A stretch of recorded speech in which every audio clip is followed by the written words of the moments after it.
Muito bem, gente boa de Deus, é um prazer imenso estar aqui com vocês mais uma vez, atendendo o pedido de uma galera que tem me mandado e-mails para que eu voltasse a pregar a palavra de Deus em vídeos. É um privilégio atender isso, né?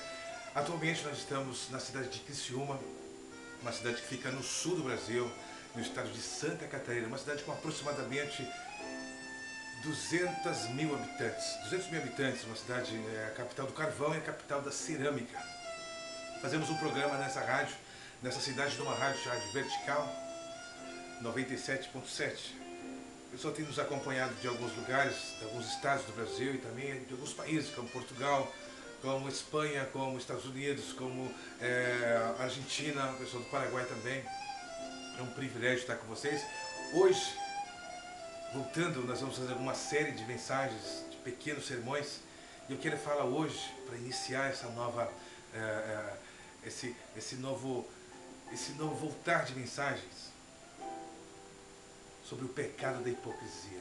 Por isso eu gostaria de chamar a tua atenção para a leitura da palavra de Deus dos contextos mais atuais possíveis.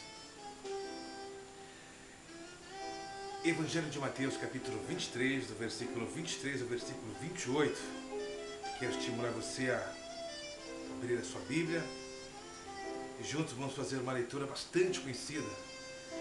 Mateus 23, do 23 ao 28, diz assim: Ai de vós, escribas e fariseus hipócritas, porque dai o dízimo da hortelã, do endro e do cominho, e tendes negligenciado os preceitos mais importantes da fé, a justiça, a misericórdia e a fé. Deveis, porém, fazer estas coisas sem omitir aquelas. Guia cegos, que colheu o mosquito e engoliu o camelo.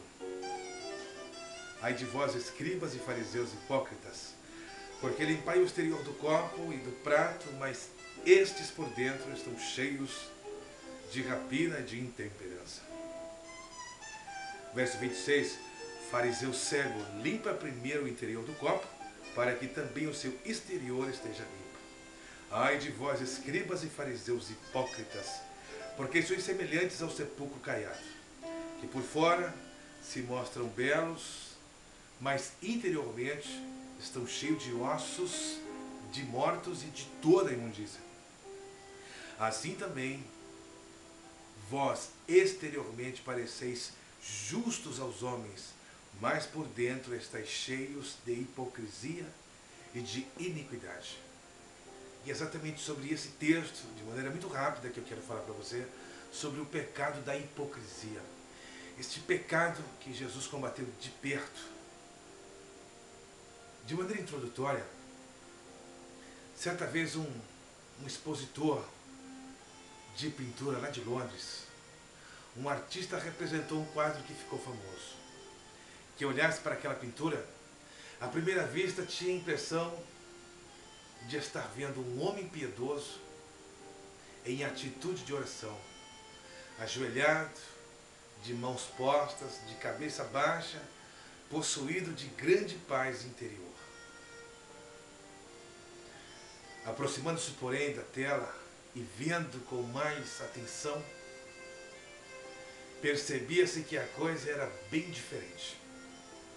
Via-se um homem espremendo limão no copo, tendo o rosto tomado de ira.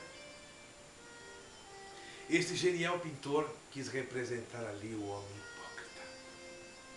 Hoje, com o avanço da tecnologia, com a facilidade de abrir igrejas aqui no Brasil, as igrejas têm se multiplicado, infelizmente da maneira mais estapafúrdia, com interesse simplesmente em ganhar dinheiro, em extorquir, em beneficiar pequenos exploradores que fazem do rebanho verdadeiros escravos pessoais.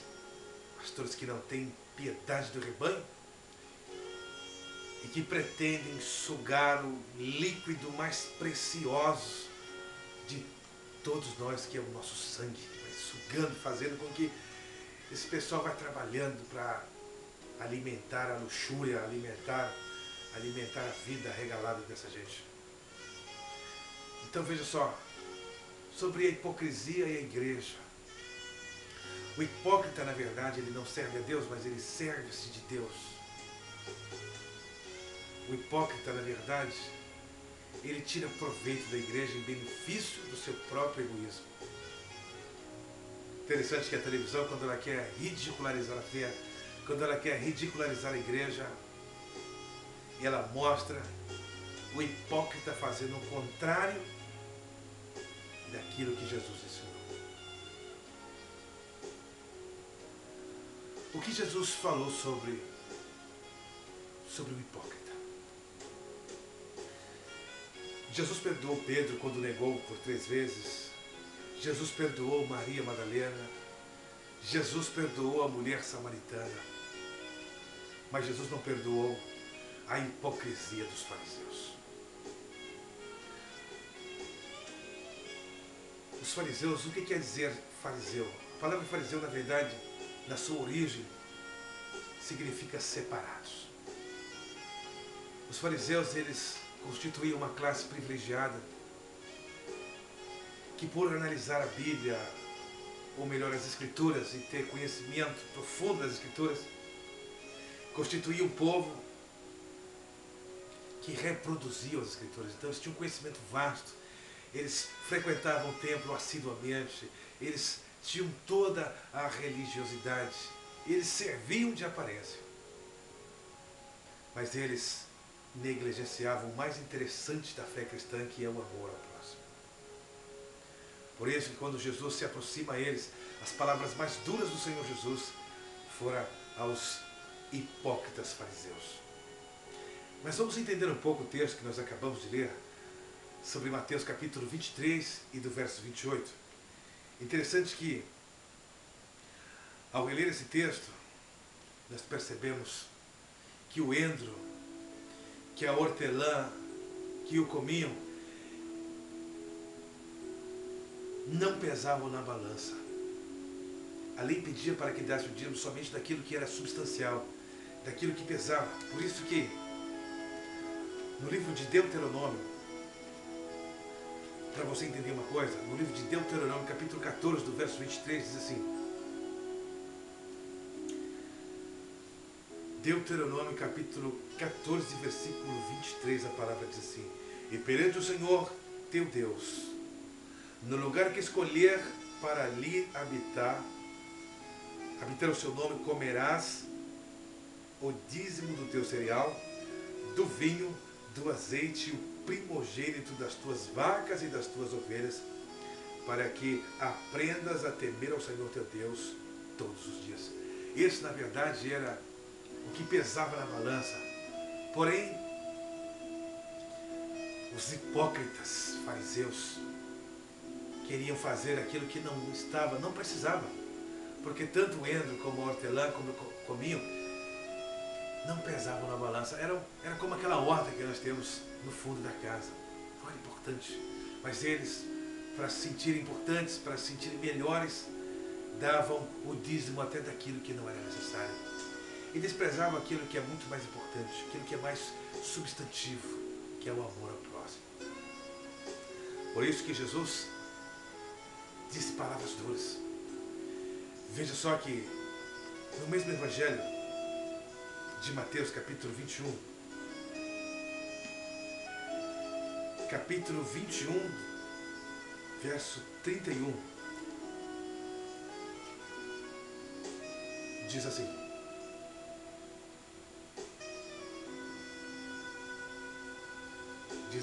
qual dos dois fez a vontade do Pai? Disseram: o segundo, declarou Jesus. Em verdade vos digo que publicanos e meretrizes os precederão no reino dos céus. Veja só que Jesus coloca as meretrizes e os publicanos na frente do hipócrita. Muita gente que vai ser enganada no dia da vinda do Senhor Jesus. Eu jamais vou me envergonhar do Evangelho. Não me envergonho do Evangelho de Cristo, do Evangelho contido nos Evangelhos.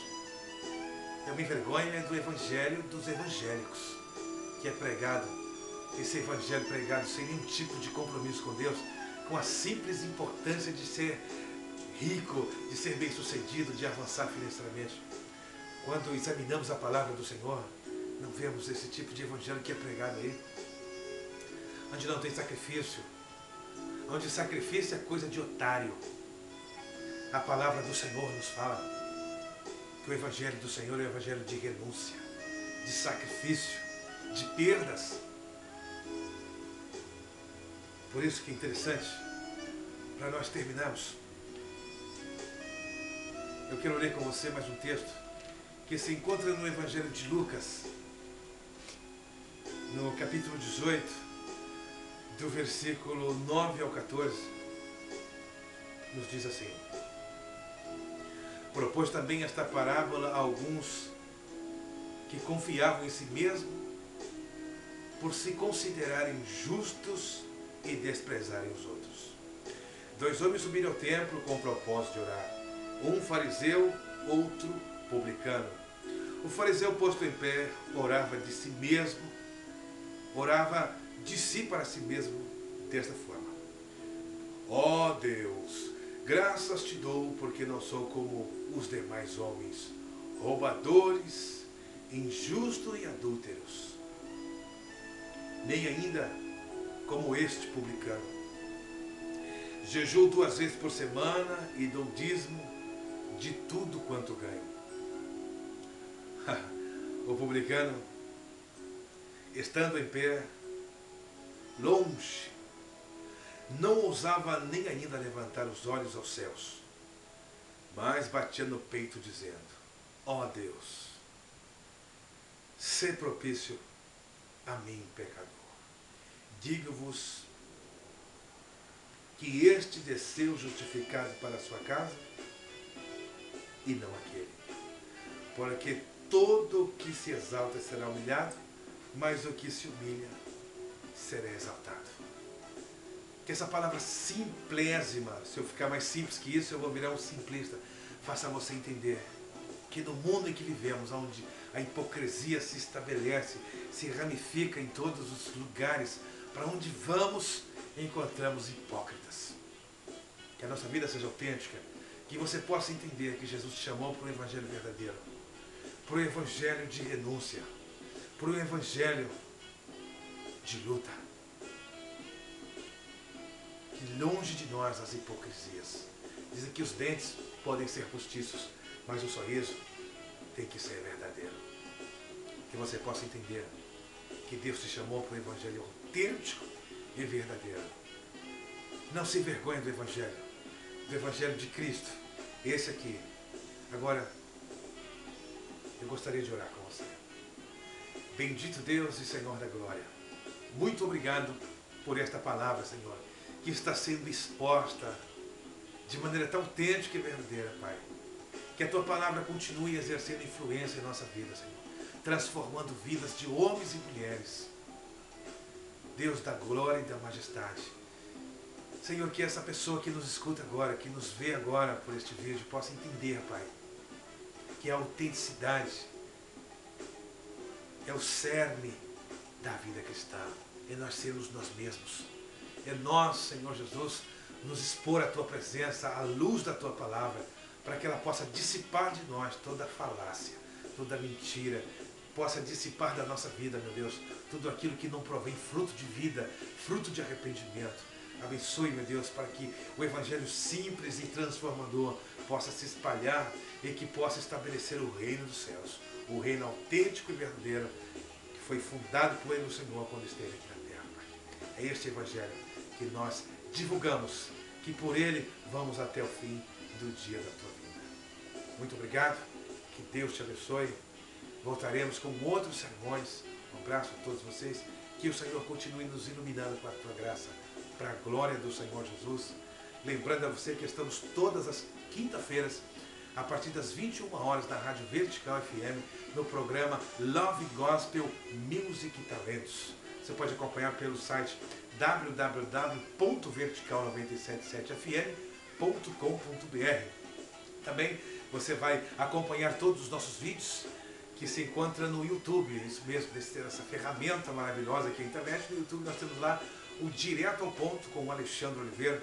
Você é o nosso convidado especial. Entra lá, confira os nossos vídeos, deixa o seu recado, deixa o seu comentário e que o Senhor nosso Deus possa continuar nos inspirando para pregar a tua palavra hoje e sempre. Que Deus te abençoe e que juntos possamos estar preparados para o dia da vinda